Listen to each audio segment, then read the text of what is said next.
Hello everyone. आज का video है महत्वपूर्ण किन लोगों के लिए जिनके बच्चे 9वीं और 10वीं में अभी जा रहे हैं या जाने वाले हैं। और ये सवाल कई सारे पेरेंट्स का मेरे साथ में आता रहा है और मैं कोशिश करने वाला हूँ अपने एक्सपीरियंस के आधार पर उस सवाल का जवाब देने की। तो ध्यान दीजिएगा, आज का टॉपिक है 9th एंड 10th के लिए फाउंडेशन की क्लासेस किसके लिए IIT JEE और नीट के पर्पस से हमें लगवानी चाहिए या नहीं लगवानी चाहिए। तो हेलो दोस्तों, मेरा नाम है शिरीष कुंभार और आज हम इस टॉपिक के बारे में बात करेंगे।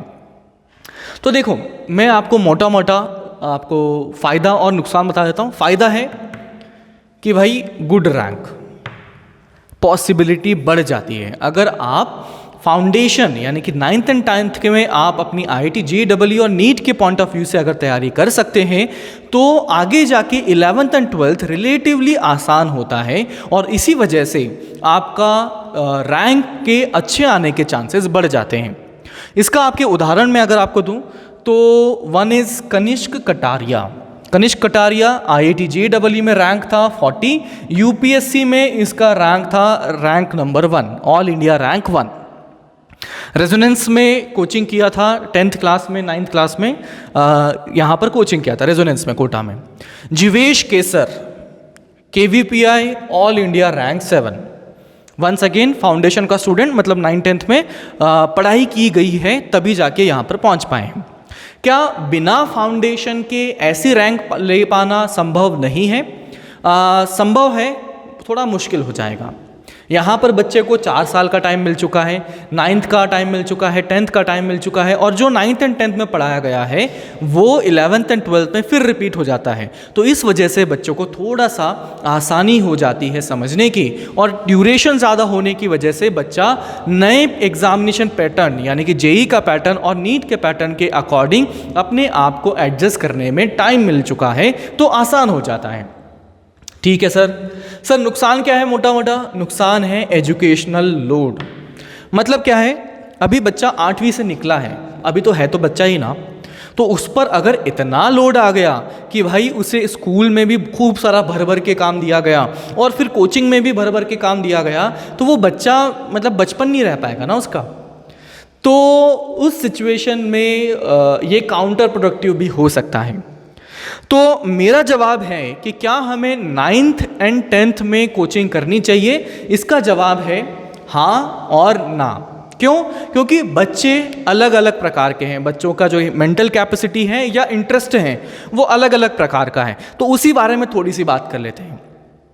तो देखो, मेजॉरिटी ऑफ द स्टूडेंट्स में से अगर बात करें तो कई बच्चों को पता भी नहीं होता कि यार 8th क्लास में IIT JEE और नीट क्या है। मेजॉरिटी ऑफ द स्टूडेंट्स, लगभग आप मान सकते हो 85-90% स्टूडेंट्स को अपन ले सकते हैं। 10% स्टूडेंट्स के आसपास में हल्का फुल्का आइडिया होता है कि यार IIT JEE इंजीनियरिंग बनने के लिए ज़रूरी है, नीट डॉक्टर बनने के लिए ज़रूरी है। तो यहाँ पर जो जानने वाले बच्चे हैं, थोड़े से एजुकेशनल बैकग्राउंड से रिलेटेड पेरेंट्स हो सकते हैं उनके, या थोड़े से अवेयर पेरेंट्स हो सकते हैं उनके, उसकी वजह से उन बच्चों को हल्का फुल्का आइडिया होता है कि IIT JEE और नीट क्या है और शायद उनका वहाँ पर इंटरेस्ट भी डेवलप हो चुका होता है। और अगर वो अपनी स्कूल के जो स्टडीज़ हैं उसमें कंफर्टेबल है, पेरेंट्स को पता लग चुका है कि मेरा बच्चा मेहनत कर सकता है और साथ ही साथ रिजल्ट लेते आया है, तो मैं आपसे कहूँगा बिल्कुल बिंदास होकर आप जाइए और यहाँ पर अपनी फाउंडेशन में एडमिशन कर लीजिए। क्यों? क्योंकि आगे जाके जो मुश्किल होगी वो थोड़ा सा आपने टाइम फ्रेम बढ़ाकर अपने आप को कंफर्टेबल कर लिया है और आगे जाके उम्मीद कर सकते हैं कि अपनी रैंक भी थोड़ी सी अच्छी हो जाएगी। दूसरा बच्चा जो कि बिल्कुल उसका जो 8th है या 9th है या 10th है उसमें वो स्ट्रगल कर रहा है, किसमें? अपनी स्टडीज़ में। किस चीज़ के लिए? जो ऑलरेडी बुक्स हैं, ऑलरेडी बोर्ड्स की किताबें हैं, उसमें से ही जो सवाल आ जाता है वहीं पर अगर वो बच्चा स्ट्रगल कर रहा है तो आई टेल यू दैट उसके लिए फाउंडेशन क्लासेस काउंटर प्रोडक्टिव हो सकती हैं। उसका जो टाइम वो अपनी बोर्ड्स किताबों में लगाकर अपना फाउंडेशन, अपना जो बेस है उसको स्ट्रॉन्ग करने में लगा सकता था, उसकी जगह उसने वो टाइम किस में लगा दिया? और टफ क्वेश्चन देखने में और टफ कॉन्सेप्ट समझने में लगा दिया। तो भाई अगर उसका बेस ही गड़बड़ हो चुका है तो क्या आपको लगता है कि वो उन टफ कॉन्सेप्ट या टफ क्वेश्चंस को अप्रोच कर पाएगा? मेरा जवाब है नहीं। तो अगर आप अपने बच्चे को इस तरह से कैटेगराइज कर पा रहे हैं कि यार उसका क्या इंटरेस्ट है, क्या वो 8th और 9th में स्ट्रगल कर पा रहा है या अच्छे से कर पा रहा है या बहुत ही ज़्यादा प्रॉब्लम में है, तो अगर आपका बच्चा प्रॉब्लम में है तो आपको ज़रूरत है कि उसका बेस यानी कि पिछली क्लासेस यानी कि 6, 7, 8, 9 ये सभी का ही ज़्यादा से ज़्यादा रिवीजन करें, ताकि जो वहाँ से आपका बेस मिस हो चुका था वो अच्छे से कंक्रीट हो जाए और आगे जाके आप 11th एंड 12th में सोच सकते हैं IIT JEE और नीट के बारे में। अभी कोई कंपल्शन नहीं है, ध्यान दीजिएगा। अगर आपके बच्चे का बिल्कुल इंटरेस्ट नहीं आ रहा, अरे छोड़ो ना यार IIT JEE, अरे नहीं करना मुझे नीट, है ना मम्मी, नहीं करना मुझे, तो यार मेरा तो ये कहना है कि आज की तारीख में इंटरनेट की वजह से इतने ज़्यादा करियर अपॉर्चुनिटीज़ और ऑप्शंस आ चुके हैं कि बिना इंजीनियरिंग एंड डॉक्टर के बावजूद भी काफ़ी अच्छा करियर बना सकते हैं। तो अभी आपका काम हो जाएगा अपने बच्चे को एजुकेट करना। किस बात में? अपनी मैथ्स के लिए, साइंस के लिए नहीं, एजुकेट करना कि आपके पास में आगे जाके 10th के बाद में आपको आर्ट्स, कॉमर्स या साइंस चूज़ करना होता है, तो आगे जाके आपको ये सभी चूज़ करने के लिए पूछा जा सकता है। और थोड़ा सा एजुकेट करते जाओ कि यार बच्चा अगर कलेक्टर बनना है तो इस प्रकार से बन सकते हैं, अच्छा मुझे IPS ऑफिसर बनना है तो इस प्रकार से बन सकते हैं, अगर मुझे आर्मी में कोई ऑफिसर बनना है तो ये रहा आपका रास्ता, अगर मुझे स्पोर्ट्स में जाना है तो ये रहा रास्ता। तो ये सभी जो रास्ते हैं थोड़ा सा एक्सप्लोर करवाइए आप अपने बच्चे को बताइए कि यार ऐसा ऐसा रास्ता हो सकता है। बच्चे से सवाल पूछिए, अच्छा मुझे अगर इंजीनियर बनना होगा तो क्या करना चाहिए बच्चा? तो बच्चा हो सकता है कि अगर खुद के इंटरेस्ट से वो सर्च करके आपको बताए तो और बहुत ही ज़्यादा अच्छी बात है।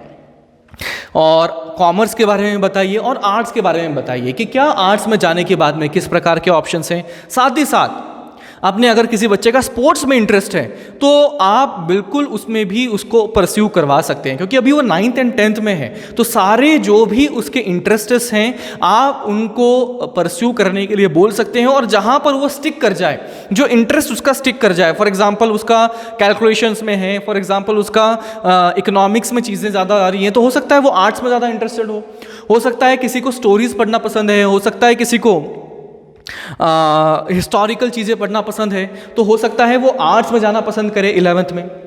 तो अगर ये सभी इंटरेस्ट या ये सभी ऑप्शंस को आपने ओपन अप कर दिया बच्चे के सामने, तो वो आपको ज़्यादा इन्फॉर्म तरीके से अपने इंडिकेशन दे सकता है। इंडिकेशन वो ये नहीं देगा कि यार मुझे आर्ट्स करना है, कॉमर्स करना है, शायद वो इतना कैपेबल है नहीं। उसको बस थोड़े से ऑप्शंस क्लियर रहेंगे ना, तो थोड़ा सा हल्का सा टिल्ट पता लग जाएगा कि इस तरफ टिल्टेड है या उस तरफ टिल्टेड है। ठीक है सर, पहला ऑप्शन मेरा बच्चा एकदम क्लियर है, आपका एडमिशन करवा दीजिए। दूसरा ऑप्शन मेरा बेस क्लियर नहीं है सर, मेरे बच्चे का बॉडी काफ़ी स्ट्रगल कर रहा है, मत करवाइए एडमिशन, उसका जो 6, 7, 8, 9, 10th की किताबें हैं उसी को अच्छे से कर ले।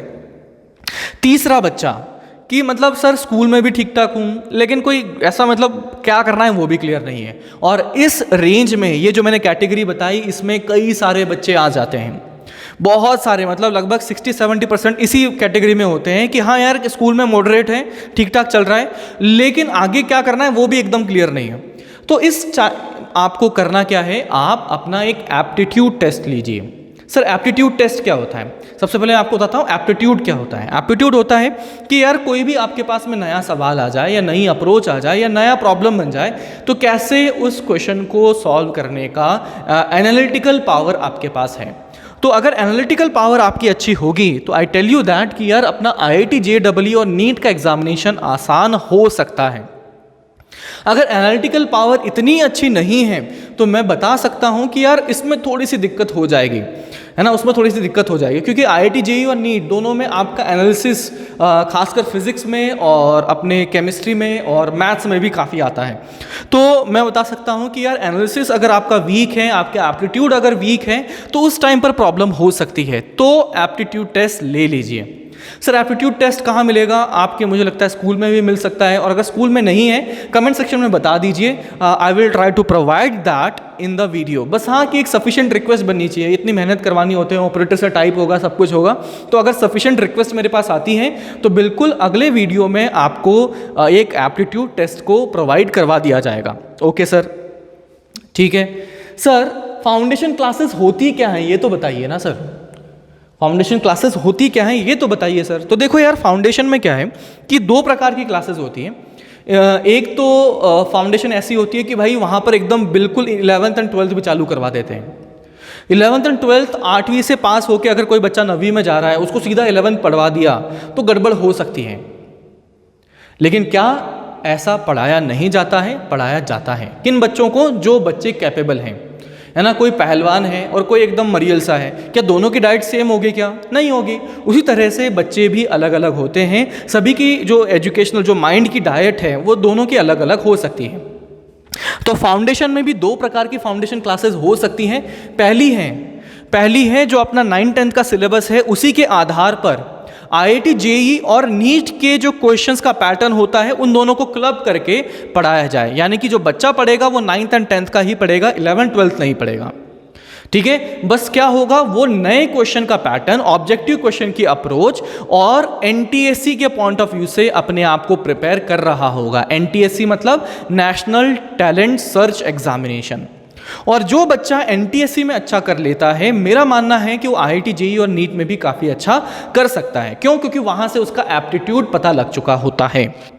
ओके सर, तो इसका मतलब फाउंडेशन में एक चीज़ तो मैंने आपको बता दी। दूसरा है फुल्ली फ्लेश्ड फाउंडेशन, मतलब आपके पास में पूरा 11th एंड 12th का भारी भरकम जो चीज़ें हैं सारी की सारी वो 9th वाले बच्चे को 11th का दे दिया जाएगा और 10th वाले बच्चे को 12th का दे दिया जाएगा। तो इसका मतलब जो वो 10th पास कर रहा होगा तो उसने एक्चुअली 12th का सिलेबस खत्म कर दिया होगा, और उसके बाद जब वो 11th में एडमिशन करेगा तो उसके बाद में तो वो सारी चीज़ें एकदम क्या हो जाएगी, एकदम मक्खन हो जाएंगी, एकदम स्मूथली उसके लिए जाएंगी। तो एक बार अपने जो कोचिंग क्लासेस हैं वहाँ पर जाइए, सर से बात करवाइए। सर को अगर लगता है वो बच्चा ठीक ठाक है तो वो ऑटोमेटिकली सर खुद ही बोल देंगे कि यार उसको अपन ऐसा कर लेते हैं, उसको पूरा फुली फ्लेश्ड करवा लेते हैं, या उसको 9th-10th का जो NTSC के आधार वाला है वही करवा लेते हैं। तो ये चीज़ें भी आपके पास में क्लियर हो चुके हैं। तो दोस्तों, मैंने कोशिश करी है जो भी एक जनरल क्वेश्चंस होते हैं इस टॉपिक से रिलेटेड उसका जवाब देने की। इसके बावजूद भी अगर कोई क्वेश्चन रह जाता है, कोई क्वेरी रह जाती है, तो कमेंट सेक्शन में आप ज़रूर बता सकते हैं। और अगर मुझे कोई रीजनेबल क्वेश्चन लगता है तो मैं कोशिश करूँगा अगले वीडियोज़ में इसके बारे में आपको जवाब देने की। तो इस वीडियो में इतना ही, मिलते हैं अगले वीडियो में, बाय बाय।